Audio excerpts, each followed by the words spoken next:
Hello everyone, welcome to Chrome SpecForce. Well, it's the prequel to Chrome, and...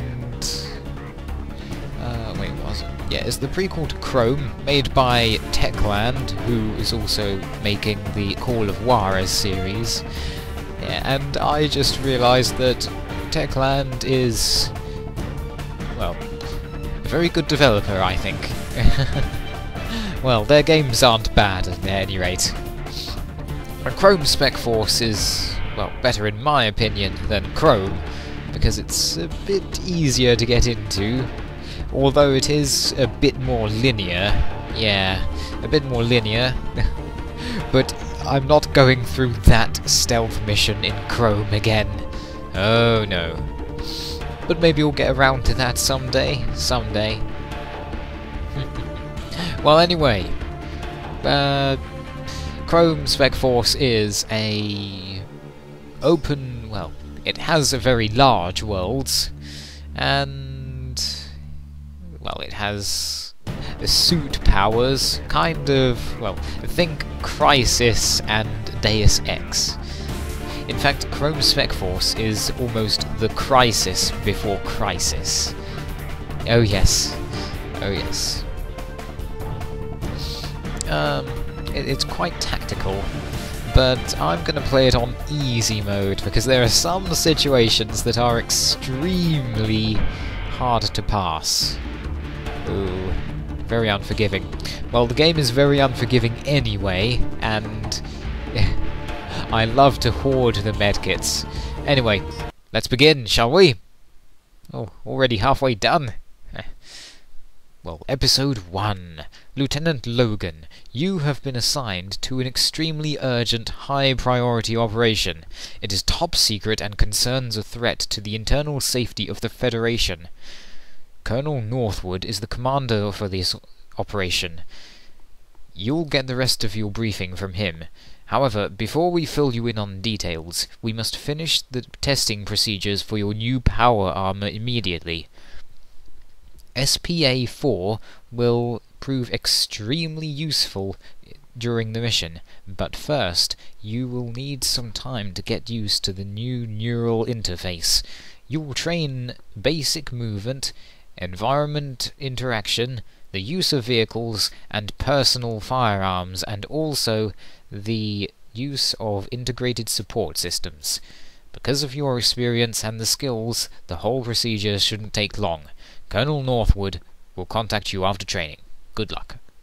Objectives: perform power armor tests. Welcome to the SpecForce, and their specs are very good. Welcome, Lieutenant Logan.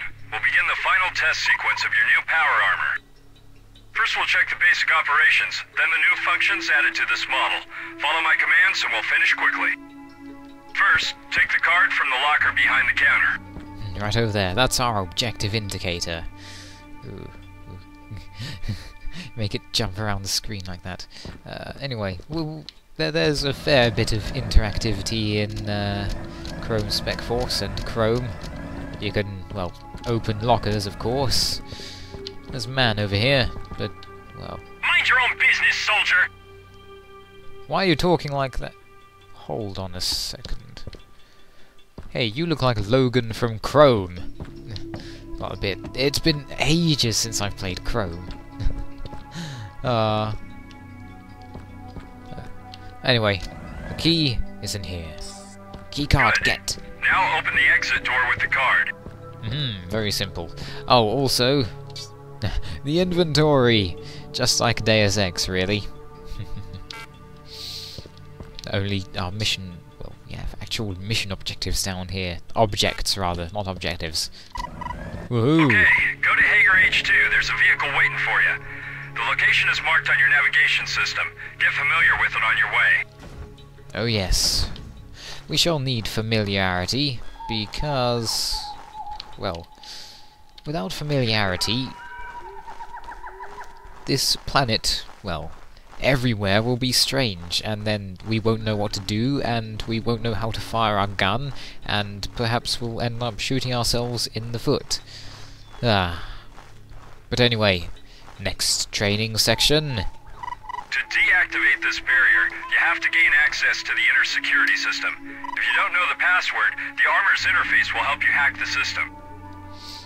And what a system it is. A very strange system.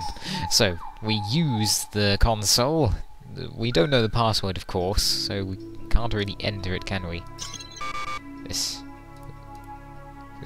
Anyway, so, we hack it. Now, this is a memory game. You have to match the symbols. Let's try this. No. Aha. There's combo counter up there. So you can record your best combo. Excellent. Get in the vehicle and drive to the location marked on your navigator as section A4. We aren't going to get to drive these ones yet, because they're not without weapons. I mean, they are without weapons. Oh yes. Crates. No, there aren't many destructible things in the game. Yeah. So don't expect crisis destruction. We can get in on the driver's side or the passenger side. But in single player, we can use both the gun and the steering wheel at the same time. So it's good. Zoom in, zoom out.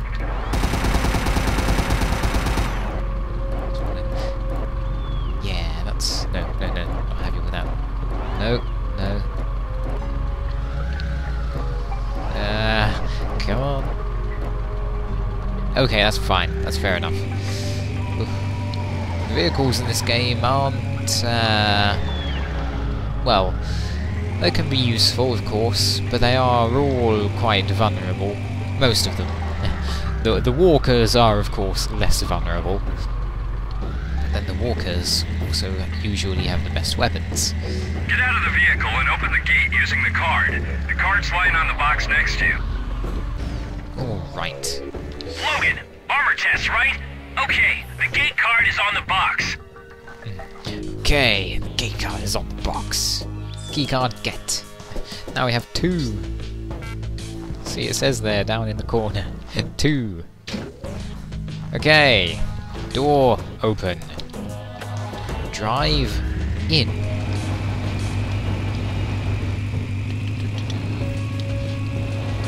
You'll have to learn how to deal with a landscape in vehicles.